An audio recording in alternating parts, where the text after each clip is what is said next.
अशा प्रकारचे अनेक व्हिडिओ पाहण्यासाठी आपल्या ग्रेट महाराष्ट्र YouTube चॅनलला सबस्क्राइब करा। आपला महाराष्ट्र ग्रेट महाराष्ट्र। नमस्कार शेतकरी बंधू भगिनींनो, तुम्ही पाहत आहात ग्रेट महाराष्ट्र चॅनल। तुम्ही चॅनलवर नवीन असाल तर लगेच सबस्क्राइब करा आणि घंटीच्या चिन्हाचं बटन दाबा, म्हणजे आमचे नवे व्हिडिओज तुमच्यापर्यंत लगेच पोहोचतील।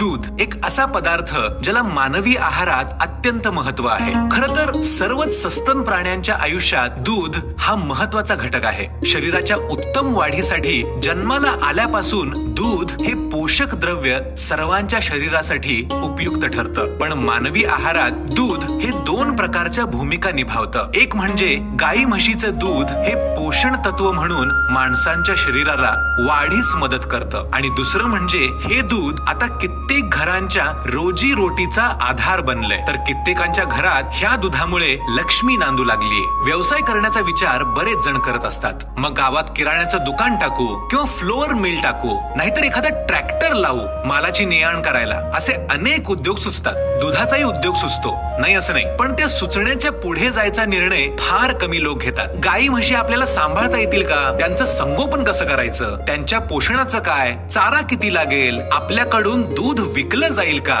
गोठ्याची देखभाल कशी करायची? असे अनेक प्रश्न उभे ठाकतात। आणि कधी कधी हातात चांगली जागा, चांगला पैसा असूनही ह्या शंकांचं योग्य निराकरण न झाल्यानं अनेक जण दूध व्यवसाय करण्याचा विचार सोडून देतात। त्यात नको म्हणणारे कान भरत त्यात भर टाकतात। दूध असो वा कोणताही व्यवसाय असो, अनुभवी आणि सकारात्मक माणसांकडून घेणं हे पहिलं काम आपण केलं पाहिजे। तर आणि तरच व्यवसायासंबंधी योग्य निर्णय घ्यायला आपल्याला मदत होणार आहे। आपण विचार करत असलेल्या व्यवसायाचे फायदे काय, त्यातली आव्हानं काय, आपली जबाबदारी काय, हे सगळं विचार करूनच पुढचं पाऊल टाकणं कधीही चांगलं आहे। आज दूध व्यवसायाबद्दलचा असाच सर्वांगीण विचार आपण ह्या व्हिडिओत करणार आहोत। आज पाहूया ह्या व्यवसायातले फायदे काय आणि आव्हानं काय। आव्हानच म्हणू आपण, तोटे म्हणणार नाही, कारण तोटे म्हटलं तर असा कुठलाच व्यवसाय नाही ज्यात तोट्याची शक्यताच नाही। म्हणून आव्हानं ही काय ते पाहूया। आधी ऐकूया फायदे। सर्वात महत्वाचा फायदा हा आहे की दूध हा खाद्य पेय प्रकारात मोडणारा पदार्थ आहे। म्हणजे हा आपल्या आहाराशी जोडलेला पदार्थ असल्याने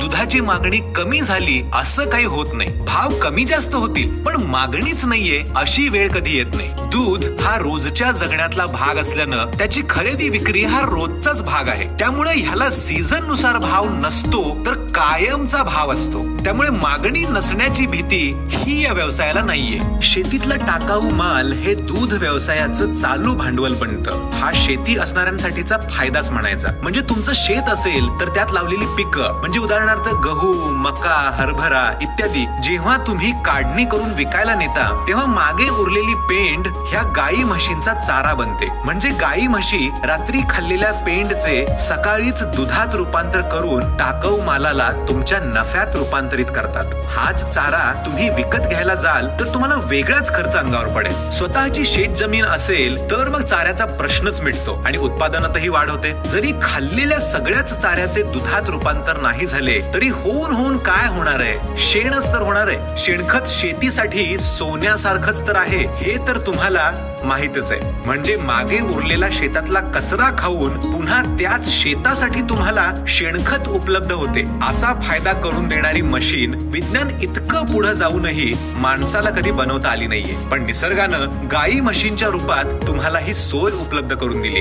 गाई म्हशी जे खातात त्याच्या दुपटीनं त्याची परतफेड करतात। दूध व्यवसायाचा सर्वात महत्वाचा भाग म्हणजे हा व्यवसाय शेतीस पूरक आहे। आपल्याकडची शेती मुख्यत्वे करून पावसावर अवलंबून आहे। पिकांना त्यांचा हंगाम आहे, तो हंगाम गेला की पुढच्या हंगामापर्यंत शेतीतलं उत्पन्न थांबतं। पण सोबत जर तुम्ही दूध व्यवसाय करत असाल तर दूध विक्रीने तुमचं उत्पन्न सतत चालू राहील, घरात पैसा खेळता राहील, पुन्हा गोठ्यासाठी लागणाऱ्या बऱ्याच गोष्टी शेत जमिनीशीच निगडीत आहेत। अशा प्रकारे हा शेतीपूरक व्यवसाय आहे। सामाजिक बाजूने विचार केला तर दूध व्यवसाय केवळ तो व्यवसाय करणाऱ्याचाच नाही तर त्याच्या आजूबाजूच्या अनेक लोकांचा फायदा करून देणारा व्यवसाय आहे. गोठ्यामुळे रोजगार निर्मिती होते, दुधाच्या उत्पादनाने पोषक आहार घराघरात पोहोचतो आणि शेतीवर अवलंबून असलेलं गाव दूध व्यवसायामुळे दुष्काळातही खंबीर उभं राहतं. आता या फायद्यांसोबत आव्हानही पाहूया. दूध व्यवसायातलं सर्वात मोठं आव्हान म्हणजे हा व्यवसाय तुमच्याकडून कष्टाची अपेक्षा ठेवतो. सकाळी 5 वाजताच गाई म्हशींच्या सोबतच आपला दिवस सुरू होतो. शेण काढणं, गोठा स्वच्छ करणं, गाई म्हशी धुणं, दूध काढणं, दूध विकणं, ह्या सर्व कामात मेहनत तर आहेच राव. पण मेहनत जास्त तर परतावाही जास्तच, हे तर आपल्याला माहित असेलच. आणि खरा व्यावसायिक आणि त्यात शेतकरी मेहनतीला कधी घाबरत नसतो. यात अजून एक आव्हान आहे, ते म्हणजे गाई म्हशींच्या तब्येती सांभाळण्याचं. त्यांना साथीचे आजार होऊ नये, त्यांना त्यांच्या कासेला सडाला रोग होऊ नये म्हणून त्यांना प्रचंड जपावं लागतं. जीव सांभाळणं तसं साधं काम नाही बरं का. त्यांच्या लसीकरणाकडे थोडंसं लक्ष दिलं की हेही काम काही अवघड राहत नाही. सोबतच त्यांना पौष्टिक चारा, खुराक देत राहिलं की तुम्ही लढाई जिंकलीच म्हणून समजा. तिसरं आव्हान आहे ते गोठ्याला निदान गुंठावर तरी जागा लागतेच. कमी जागेत करता येईल असा हा व्यवसाय नाही. हा व्यवसाय करायला नुसतं मोठी इच्छाशक्ती नाही तर मोठी किंवा निदान बरी जागा तरी असायलाच हवी. आणि शेवटचं आव्हान हे की इथे भांडवल चांगलं लागतं. एका चांगल्या गायीची किंमत किमान 30,000 तरी सुरू होते. त्यात गोठा बांधणीचा खर्च आला, तो खर्च जागेनुसार कमी अधिक होईल. पण व्यवसाय करायचा म्हटल्यावर ही तर तयारी हवीच ना राव. तयारी ठेवा आणि करा सुरुवात. नवीन वर्षात यंदा होऊन जाऊ द्या निर्णय. ही माहिती तुम्हाला कशी वाटली हे आम्हाला कमेंट मध्ये नक्की कळवा. आणि ही माहिती तुम्हाला आवडल्यास आपल्या कुटुंब आणि मित्र परिवारापर्यंत पोहोचवण्यासाठी लाईक आणि शेअर करायला विसरू नका. तुमचा हा पाठिंबा असाच असू द्या. ह्यामुळे आम्हाला तुमच्यापर्यंत नवी माहिती पोहोचवण्यासाठी बळ मिळतं. पुन्हा भेटूया मग पुढच्या माहिती सोबत. जय महाराष्ट्र, ग्रेट महाराष्ट्र.